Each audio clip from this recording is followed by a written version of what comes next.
Dooftar qarshii 50 narraa fudhatte san eessa naqxee jechuudhaan gaafatee yeroo sanitti dooftar sitti himeen ture miti ani qarshii rakkina koo maatii kan koo akka dhibame rakkina maatii koo keetiif jecha akka sirraa fudhadhee jechuudhaan itti dubbate. Dooftarii eebbaanis ani gaafii ani si gaafadhu akka dheekkamaatti maaliif sitti fakkaataa jechuudhaan itti dubbate. Yeroo sanitti waan baay'ee guddateef ati ana maatiin kan koo rakkatan jettee qarshii 50 narraa fudhatte yaa ta'u malee guyyaa ati qarshii 50 sanarraa fudhattee boruutuusaa seenaan mana hidhaa keessaa baatee jechuudhaan itti dubbate. Yeroo sanitti dooftar dhugaa siniin jedha ani wanna si sobdu tokko hin jiru.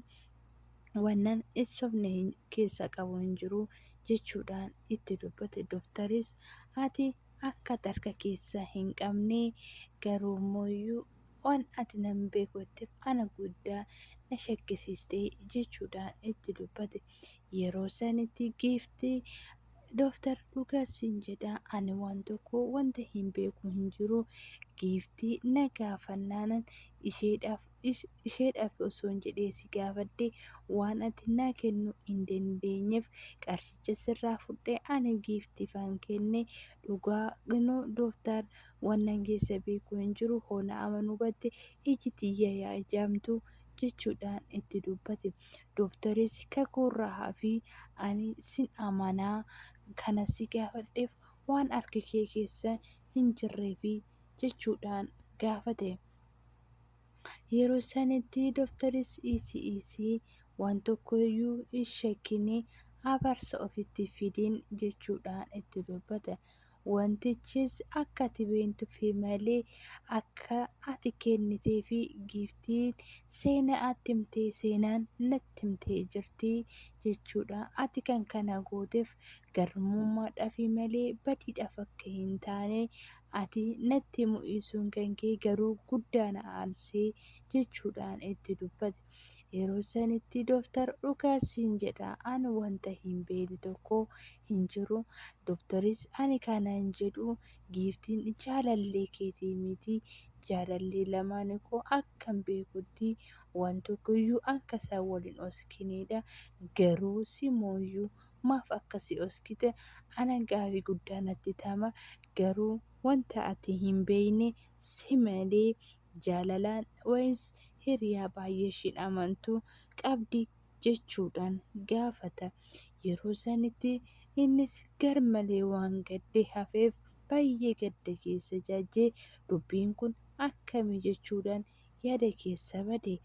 Hiree fi gumeen wal bira taa'anii dhimma ariifachiisaa jettee na yaamtee dhimmi kee maa inni jechuudhaan gumii gaafatte. Gumiinis maarreekaa dhimmi ariifachiisaa kana caalu maalinni jechuudhaan itti dubbate. Hireenis sitti nafnee jette yeroo deebistutti dhugaa siin jedha anaa fi obboleessi kan koo mana barnootaa keessa ari'amnee turre garuummayyuu tapha ati taphattee wanta hunda gootee gara mana barnootaatti akka na deebiste kanarra dhimmi ulfaataa maa inni jechuudhaan itti dubbate. Yeroo sanitti hireenis hiriyaa jaalataniif wanti gochuu kana caalayyuu hin godhama jechuudhaan itti dubbate. Yeroo kanatti yaada tokko sitti himaa kanaafiyyuu gaazexootiin sunis nama biraatii fi taarikii gara kanaa fakkaatu jireenya jechuun maaltu jira akkuma argitu manni nurratti jiguudha balballi isaatis akkuma argitu kinoo qorqoorroodha simbirroon isaatis asuma keessa dhaltee jecha jedhu taaratii akkasii wanis baacoo akkasii isheedhaaf hime. Yooyaa harka fuunee jaalatamtoota kabajamtoota chaanalsiifan jalatti argamtan nagaa waaqayyoo isin haa baay'atu jecha mana kana akkuma baratame laayik shir sabskiraayib gochuudhaan akka na waliin taatan abdii isinirraa qaba. Baacoo garagaraa diraamaa garagaraa baay'ee kabajamaa fi baay'ee badaadhaa barnoota irraa argannu kanas isin biraan ga'uudha.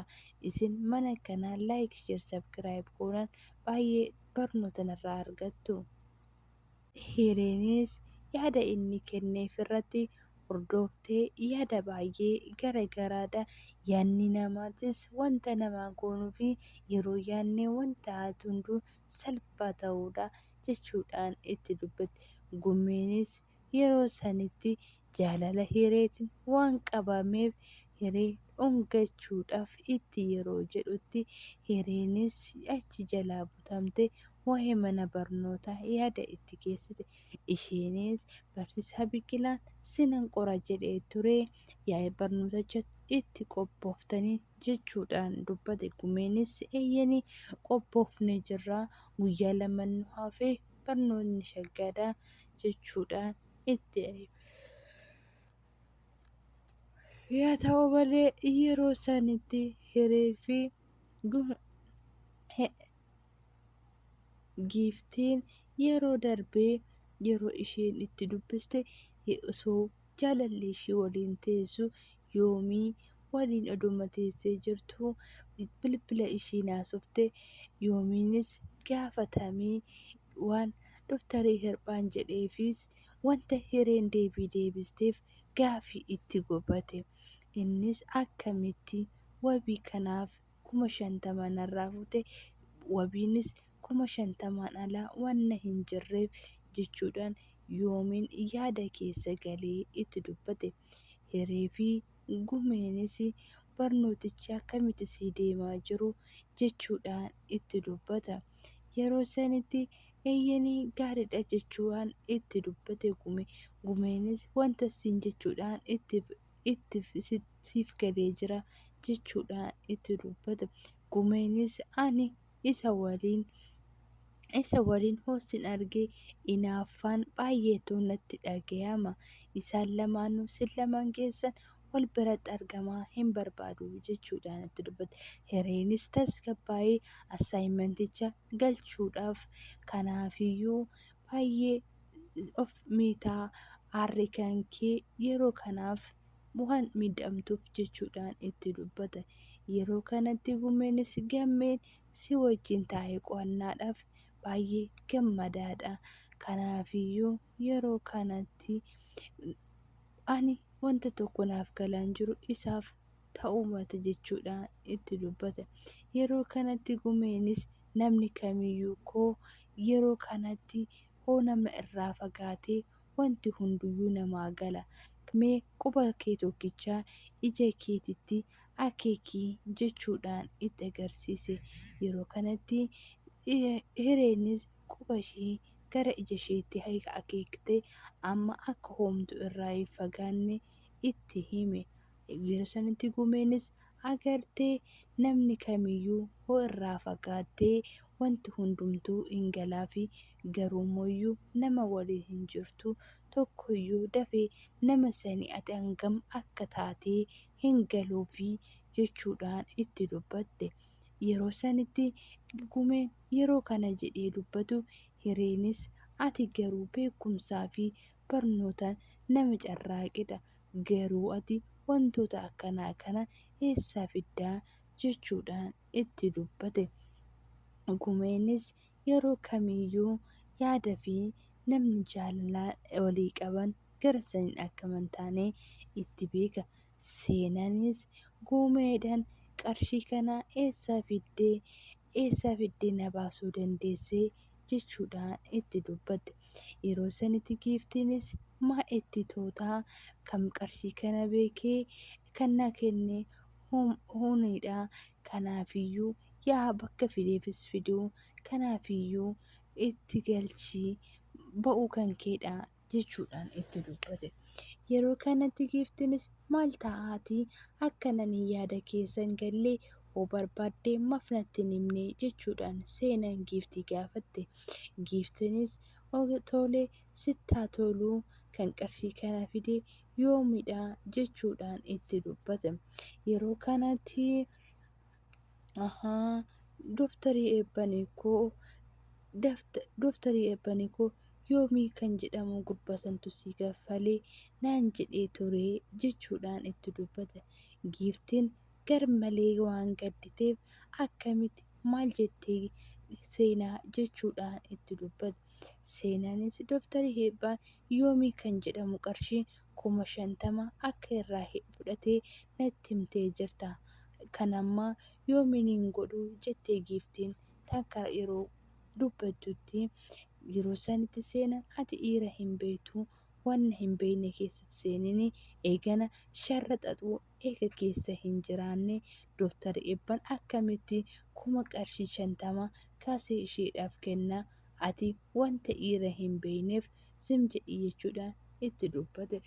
Yeroo kanatti obboleessa hireetii fi kumaandar waliin bakka tokko teessee baay'ee tokko yaada du'a jirrii irratti akkatuma yeroo sanitti kumaandar shaggaa jirta jechuudhaan itti dubbate.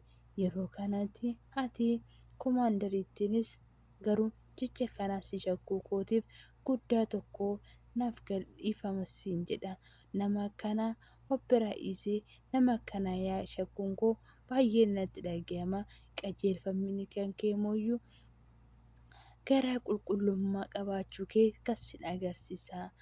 Gartee sababa yakkaatiin akkamitti toorkiin warra yakkaa ta'e konneeshin isaanii miseensa poolisii fi maallaqaan wantoota akkasii kana keessatti hirmaachuu danda'an. Inni keessattis kumaandar harka keessa qabachuu kumaandar bitamnaan wanti kamiyyuu bitachuu hin danda'ama jechuudha. Kumaandaris yeroo kanatti kumaandarri miseensa isaatiif komishinii keessa akka jiraatu beekamaadha jechuudhaan itti dubbata.